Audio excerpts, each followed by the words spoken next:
बेटे का स्वभाव तो ठीक है, अच्छा है। पढ़ाई में कैसे थे ये? पढ़ाई में बहुत अच्छा थे, चंचल थे। चंचल थे ये? बहुत चंचल थे, लेकिन पढ़ाई बहुत ज्यादा करते थे। ये जो कहते थे हम लोग को करना पड़ता था। तो ये 8वीं तक जो है इन्होंने बलिया से ही पढ़ाई की है। जी, सिर्फ थॉमस से। तो ये बाहर गए तो तकलीफ नहीं हुई कि बच्चा बाहर? बहुत ज्यादा तकलीफ थी। बहुत ज्यादा। तो कुछ कहती थी इनसे? एक वक्त में बेटी की विदाई होती है, उस तरह हम लोग हो गए थे। घर में अगर जो खाना वगैरह अच्छा खाना बनता था, सब लोग हम लेकर रोने लगते थे कि हम लोग ऐसे खा रहे हैं, मेरा बेटा कैसे खाता होगा कि नहीं खाता होगा। कि इनका लगाव पिताजी से ज्यादा मुझसे था, अभी भी है। तो आज बेहद खुशी है। बहुत खुशी है। यहाँ तक कि ये पर्व भी पड़ता था, ईद बकरीद, वो पर्व भी नहीं रहते थे। उसमें हम लोग को बहुत महसूस होता था, तकलीफ होता था कि तो ये क्या कहते थे, बुलाती थी इन्हें? हाँ बुलाती थी, लेकिन ये कहते थे कि नहीं, पहले मेरा पढ़ाई है, उसके बाद कुछ। मेरा नाम मोहम्मद आफ्ताब आलम है। मैं ईसरपुरा में ग्राम सभा गोठौली के ईसरपुरा गांव से हूँ और मैंने यूपीएससी में 512वीं रैंक प्राप्त की है। मेरी 8वीं तक की शिक्षा सेंट थॉमस स्कूल बलिया से हुई थी। उसके बाद मैं हाई स्कूल और इंटरमीडिएट के लिए अलीगढ़ मुस्लिम यूनिवर्सिटी चला गया। उसके बाद मैं बीटेक करा मैंने मैकेनिकल इंजीनियरिंग में IIT इंदौर से। जब मैं बीटेक कर ही रहा था तो मैं 3rd ईयर में था, उस टाइम मैं कोरोना काल में घर में था।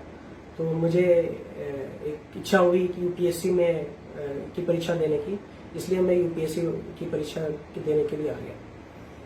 तो सर संतुष्टि हो रही है सर। अभी जैसे मेरी 512वीं रैंक है तो मुझे IPS मिलेगा, लेकिन मैं इससे संतुष्ट हूँ। लेकिन मेरी लक्ष्य है कि मैं दूसरा अटेम्प्ट दूंगा फिर से और मैं IAS बनना चाहता हूँ सर। और मैं इसको ज्वाइन करूंगा सर, और ट्रेनिंग के साथ साथ मैं एक दूसरा अटेम्प्ट भी दूंगा, जिससे मेरी रैंक इम्प्रूव होगी और मुझे शायद IPS मिलेगा।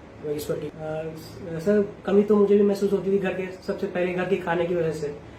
मुझे घर का खाना बहुत पसंद था, लेकिन बाहर घर का खाना नहीं मिल पाता था, तो तकलीफें होती थी। लेकिन अंदर से ये भी था कि कुछ पाने के लिए कुछ खोना पड़ता है। तो मेरा हमेशा से एक लक्ष्य था कि IAS या IPS बनना है। तो मैं कई सारी मुश्किलें आती रही, लेकिन घर वालों ने मेरा सपोर्ट करते रहे। मेरे भाई, मेरे पापा, मम्मी सबने सपोर्ट किया।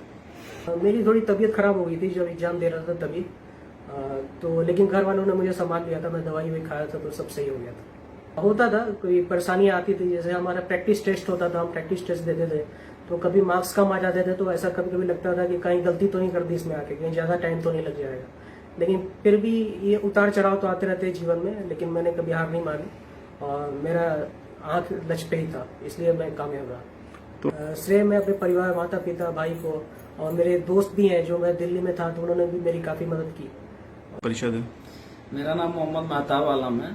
आज के 2024 के यूपीएससी में 512वीं रैंक क्वालिफाइड करने वाले मोहम्मद आफ्ताब आलम जी मैं बड़ा भाई हूँ। छोटे भाई, हम दोनों भाई एक नाम के भाई हैं, लेकिन हम दोनों के बीच एक दोस्ती का बॉन्डिंग होता था, एक फ्रेंडली जैसा होता था। हर एक बात शेयर कर लेना, वो हमसे, हम उनसे। किसी प्रकार की कोई वो वाली बात नहीं थी कि हाँ ये हमारे छोटे हैं या उनसे बड़े हैं, कोई भी बात करने में संकोच नहीं थी। हर एक बात वो हमसे करते थे, हर उनकी मुश्किलों को हम सॉल्व करने की कोशिश करते थे। माता पिता और हम तीनों आदमी। हम लोग के लिए दोहरी खुशी है, ईद हमारे लिए डबल ईद है। एक तो ईद उल फितर जो अल्लाह पाक ने रमजान के बाद वो तब करता है, वो होती है, और उसके कबल 6 दिन 7 दिन बाद हम लोगों को दूसरी ईद मनाने का मौका मिला है। डबल खुशी है, इसलिए पूरा परिवार, पूरा फैमिली हम लोग खुश है।